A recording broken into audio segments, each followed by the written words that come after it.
Hey guys, Tekno here, and today I bring you a tutorial on the best settings for the best GPVR settings for on Mac. So if you are a Mac user and you own a Hauppauge HD PVR, you should probably know by now that the best application that's compatible with PVR on Mac is the ITV application from Elgato software.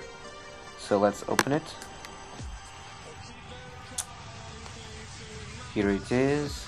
So the first thing you want to do, or that you need to do, is go to ITV Preferences, choose the Devices tab up here, choose your device, of course, the brand, the model, go to the encoding tab, and instead of choosing these three presets here, choose custom, click edit, and just drag this thing to the right to the maximum bitrate possible, which is 13.5 megabits per second. Just leave the audio as AC and choose variable bitrate because it's going to save a lot more space in your hard drive. So once this is done, you can start recording and you'll have the maximum quality possible. Then imagine that you have a clip recorded, but you just want a small part of it.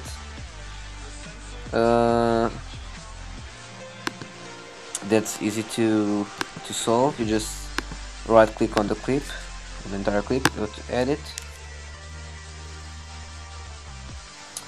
and then on your clip you just click this icon, and now ITV is going to give you an output arrow and an input arrow. So just drag the output arrow to where you want your clip to finish, and you drag your input arrow to where you want your clip to begin. So yeah, once you are done with that, just right click on this bar with the yellow and red stripes, go export clip and export it. So but let's say you want to export the entire clip. This is obvious, just right click export. Now the best export formats in ITV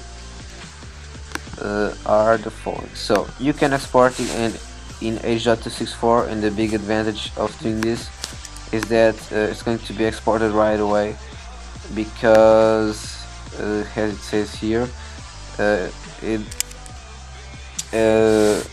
it doesn't encode again, because the Hauppauge HD PVR already encodes itself as the clips has H.264. But the only downside of using this compression type is that when you import the exported clip to After Effects or Final Cut, you're not going to be able to edit them, or at least you're not going to be able to export them. And I don't know why this happens, but you can't. But you'll be able to import them to iMovie. So what I normally go, what I normally choose is QuickTime Movie, and this way QuickTime is going to render your clip instead of the ITV rendering engine. And then when you choose QuickTime, go to Options, then click Settings, and here you have several compression types, and I'm going to talk about the three more important ones. So the H.264, this compression type, this encoding it was invented by Apple, and has been the most used since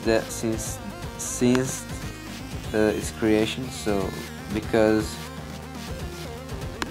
the clips come out with good quality but not very big, so H.264 is a good way to export your clip. Then just choose your desired frames per second, I recommend you choose 69.94 or 60 because the clip is going to be much more fluid, and if you want to edit the clip and add in some slow motion, it's going to look much better.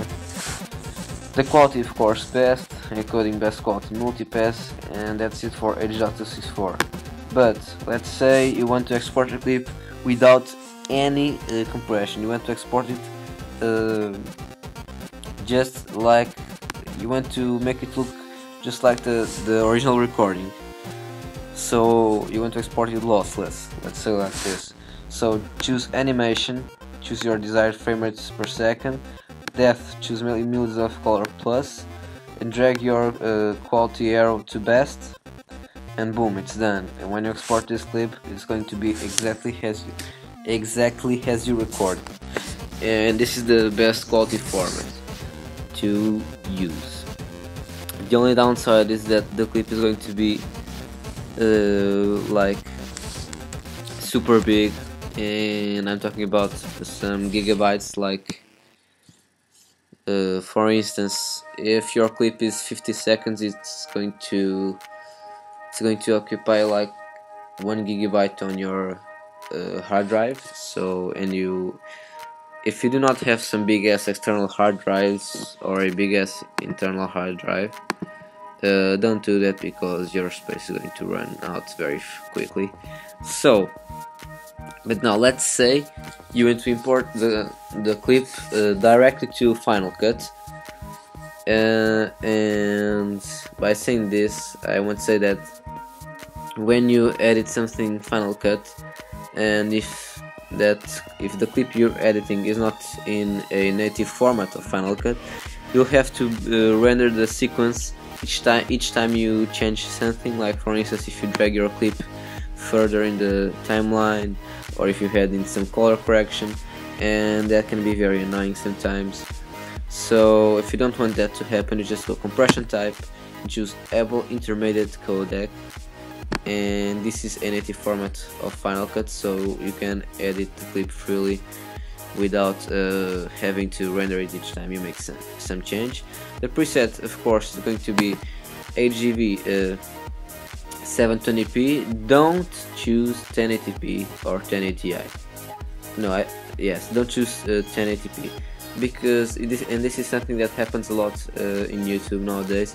People with PVRs, with the GPVRs, tend to upscale their clips to 1080p by exporting them with using a 1080p compression.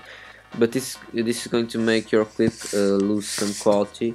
It's just like having a small image and try to increase its size. It's just going to lose quality. Don't do that. That's a stupid thing to do. Just stick with your format. And this is because the PVR, the Hauppauge HD PVR doesn't record in 1080p. But if you record with let's say the Blackmagic Intensity Pro capture card, which uses HDMI a HDMI cable, sorry, you'll be able to export the clip in 1080p because that capture card goes to 1080p. And yeah, so we're done talking about compression types, exporting formats, etc. So next thing I'm going to talk about is the color corrections and stuff. So yeah.